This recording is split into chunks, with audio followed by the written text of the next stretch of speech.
C++, a statically typed compiled programming language famous for its widespread use in software infrastructure and infamous for its steep learning curve. It was created in 1979 by Bjorn Stroustrup at AT&T Bell Labs. He was inspired by the object-oriented nature of Simula, but needed a language with the high performance of C, and thus C with classes was born. It's designed as a superset of C, which means that virtually any C program is also a valid C++ program, but it also adds zero overhead abstractions, such as object-oriented patterns like polymorphism, encapsulation, and inheritance. Today, it's used in a wide variety of systems with constrained memory demands, like the Unreal Engine for AAA video games, programs like Adobe After Effects that were used to edit this video, databases like MySQL and MongoDB, embedded systems like the display on your smart toaster, and is used to implement much of our low-level infrastructure like language compilers and virtual machines. It's so popular because it provides low-level memory and hardware control like C, but with high-level abstractions like classes and smart pointers. C++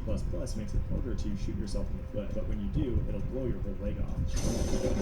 To get started, install a C++ compiler like GCC or Clang, then create a file ending in CPP. Include IOStream from the standard library to handle input and output. Your code will start executing from the main function. To print hello world, we simply use standard character output followed by the bitwise shift left operator and a string rule. We can get rid of this std though by adding a namespace to the top of the file. Now, if we want to create a string variable, we can do so by typing it as an array of characters. However, if we include string from the standard library, we can use the string type instead. The real game changer though is the fact that C++ supports object-oriented programming with classes. A class is just a blueprint for an object. Inside a class, you can define attributes and methods that will be private by default, or make them public by adding them under the public specifier. It's also possible to define methods outside the class definition using a double colon. Methods can also be defined multiple times with different parameters, which is known as overloading and is a form of polymorphism. In addition, we can define constructors and destructors to run code when an object is created or destroyed. Classes also support inheritance, allowing developers to more efficiently share logic throughout the program.